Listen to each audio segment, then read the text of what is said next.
Oke, bisa kita mulai ya? Bisa. Oke, Assalamualaikum warahmatullahi wabarakatuh. Waalaikumsalam warahmatullahi wabarakatuh. Alhamdulillahirabbil alamin. Wal 'aqibatu lil muttaqin ala umuri dunya waddin. Wassalatu wassalamu ala asyrofil anbiya'i wal mursalin wa ala alihi wa sahbihi ajma'in. Rabbi shrah li sadri wa yassir li amri wa hlul 'uqdatam min lisani yafqahu qawli. Alhamdulillah pada siang hari ini kita senantiasa masih diberikan nikmat kesehatan serta kesempatan oleh Allah, sehingga hari ini insya Allah kita akan membahas materi yang ke-9 berdasarkan RPS ya, karena minggu kemarin kita singgung UTS mengenai Al-Quran sebagai sumber dan dalil hukum, yang nanti juga akan dipresentasikan oleh kelompok 9. Selanjutnya sholawat dan salam kita hadirkan Nabi kita Muhammad SAW dengan lafaz Allahumma sholli ala sayyidina Muhammad wa ala ali sayyidina Muhammad. Oke, sebelum kita mulai diskusi kita pada siang hari ini dan diberikan kemudahan serta kelancaran oleh Allah Subhanahu wa taala, maka kita mulai dengan ucapan basmalah. Bismillahirrahmanirrahim. Oke, untuk aksesi hari ini semuanya berhadir ya. Hari sudah ya? Oke. Kamu kan hadir juga? Hadir. Tugas UTS sudah kamu masukkan kembali Google Drive sudah. Oke. Jadi hari ini kita membahas tentang sumber Al-Quran ya, sumber hukum yang pertama itu adalah Al-Quran sebagai sumber dan dalil hukum.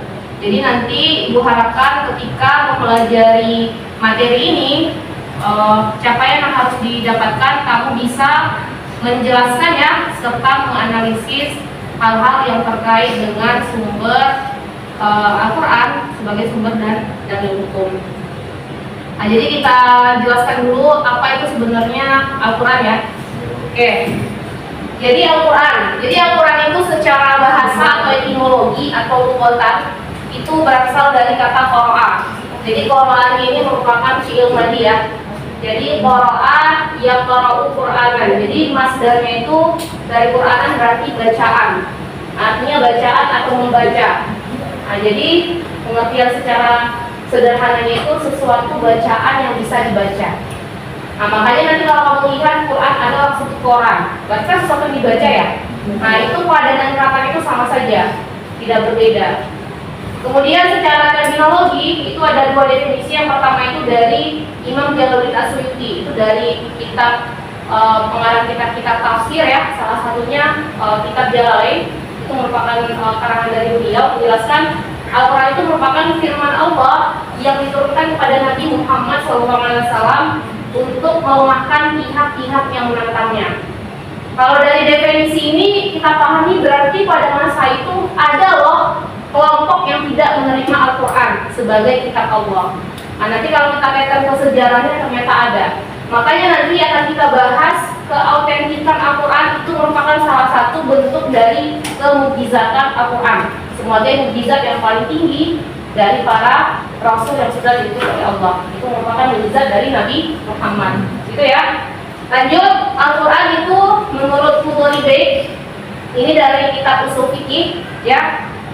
Ini merupakan ulama kontemporer karena kitabnya itu terakhir itu di tahun 96. Jadi kitabnya itu kitab usul fikih menjelaskan bahwasanya Al-Quran itu merupakan firman Allah yang berbahasa Arab diturunkan kepada Nabi Muhammad SAW. Slide berikutnya, nama-nama Al-Quran. Jadi ternyata ada beberapa nama-nama Al-Quran yang bisa kita jadikan di sini berkaitan dengan sumber dan dalil hukum ya.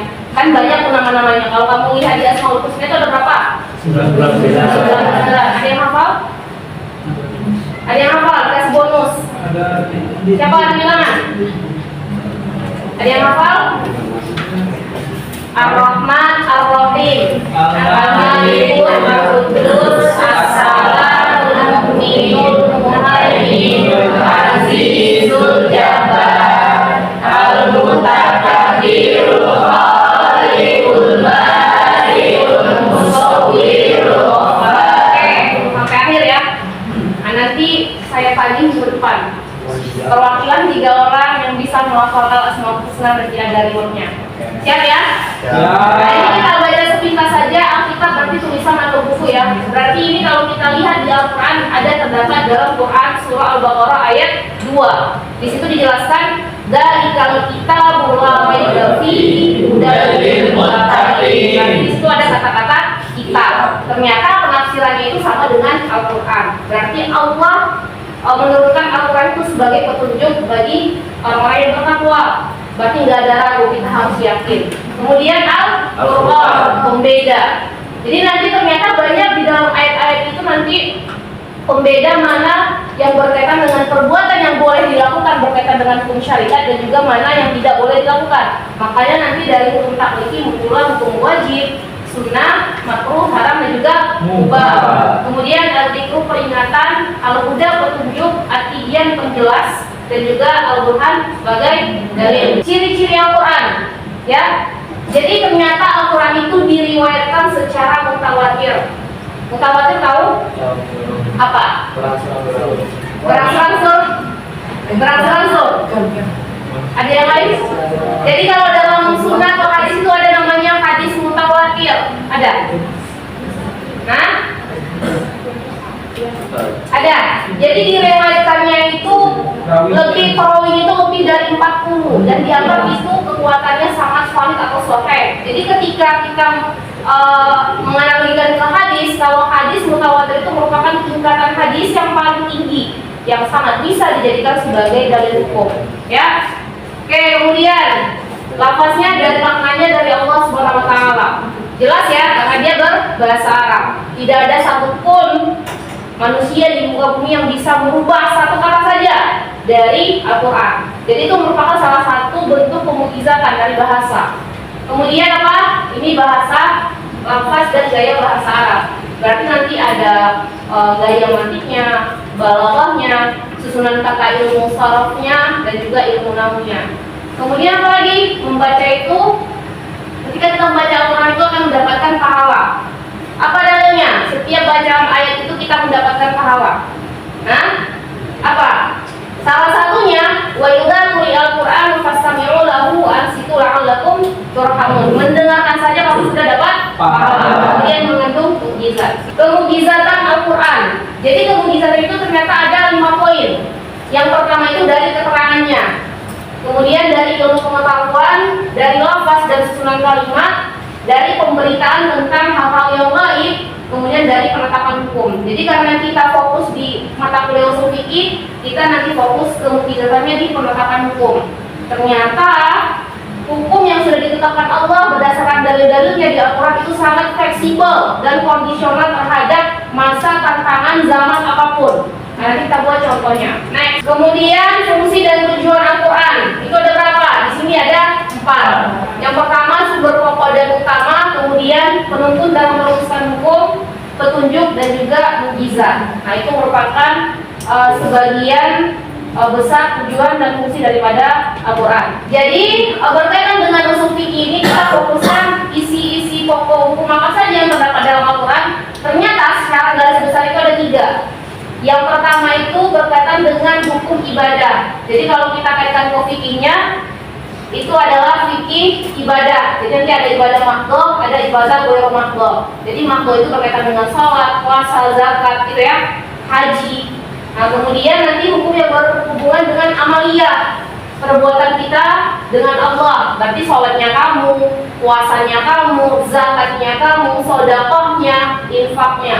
Nah, itu berkaitan juga dengan itu. Dan yang terakhir adalah berkaitan dengan akhlak.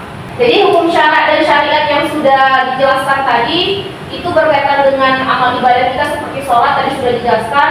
Kemudian hukum yang berkaitan dengan kemasyarakatan atau muamalah. Jadi masalah jual beli, ya. Kemudian masalah perekonomian itu termasuk jual beli, pendidikan, perkawinan dan sebagainya. Nah, jadi itulah sepintas besar ya apa sebenarnya kesimpulan dari Al-Quran sebagai sumber dan dalil hukum. Nah, kita lanjutkan nanti di sesi tanya jawab dan juga argumentasi ya dari mahasiswa yang sudah menyelesaikan resume-nya berkaitan dengan materi hari ini. Mungkin sekian, Ibu tutup. Assalamualaikum warahmatullahi wabarakatuh. Waalaikumsalam warahmatullahi wabarakatuh. Oke, kita lanjutkan next ya. Rizky ya. silakan diutarakan apa hasil bacaan saudara berkaitan dengan materi kita hari ini tentang Al-Quran sebagai sumber dan dalil hukum. Assalamualaikum warahmatullahi wabarakatuh. Waalaikumsalam warahmatullahi wabarakatuh. Jadi terima kasih Ibu telah memberikan kesempatan kepada saya. Jadi berdasarkan yang telah saya baca di buku dan beberapa jurnal yang kami resume juga tadi. Jadi Al-Quran itu kan sebagai hukum, sebagai petunjuk bagi manusia yang diturunkan oleh Allah Subhanahu Wa Taala melalui malaikat Jibril dan diturunkan kepada Nabi Muhammad SAW dan sampai ke kita saat ini dan detik ini. Jadi emang benar-benar sebuah keautentikan Al-Quran itu, dan itu tidak dimiliki oleh kitab-kitab lainnya seperti atau kitab-kitab agama lain ataupun apapun itu, karena sampai detik ini Ibu yang jelaskan tadi emang tidak bakal bisa dirubah sampai pun hari kiamat. Mungkin hanya itu yang bisa kami sampaikan Ibu. Bisa dilanjutkan oleh teman yang lain. Oke, terima kasih kepada Rizky, berikan aplaus ya. Sekali sangat jelas dan juga berdasarkan dalil dan juga penguatan ya terhadap satu materi. Oke, kita lanjutkan kepada Alfia, silakan. Izin Ibu ini akan menjelaskan sedikit yang saya ketahui ya. Itu saya ada baca di kitab Usul Fikih dari Basit Jalil bahwa adapun isi tentang Al-Quran itu ternyata ada tentang ketauhidan, tentang ibadah, tentang ganjaran berupa ancaman atau peringatan seperti itu. Ya, bagus sekali ya, kita berikan aplaus.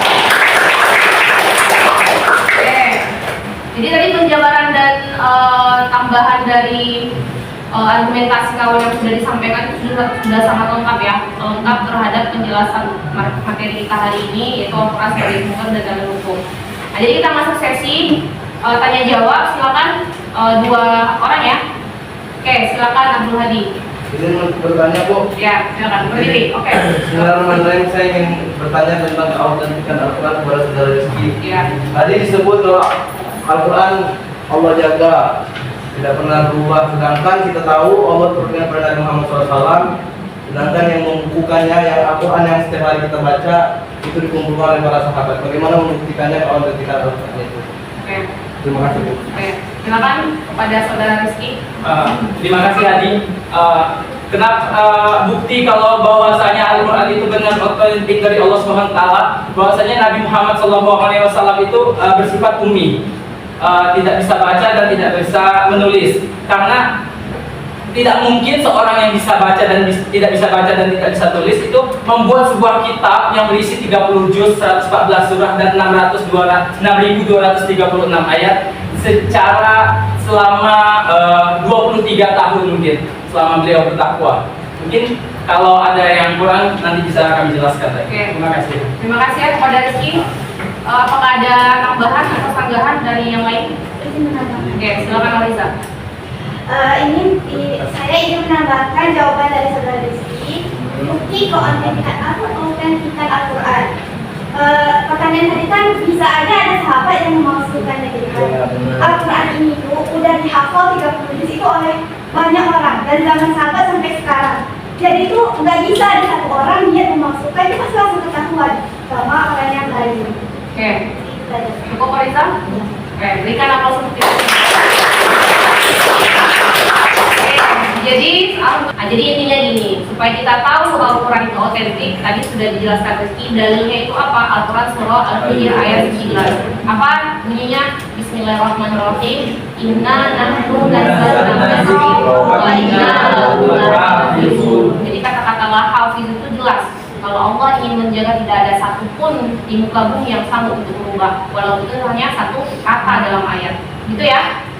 Oke, jadi karena waktu kita sudah habis, kita cukupkan. Terima kasih banyak, Ibu sangat berterima kasih sekali, dan juga kamu sangat semangat dan antusias. Mudah-mudahan materi yang kita bahas hari ini mendapatkan ilmu yang berkah dari Allah dan juga bermanfaat untuk kamu ke depan. Kita akhiri dengan ucapan hamdalah. Alhamdulillahirabbil alamin. Wassalamualaikum warahmatullahi wabarakatuh.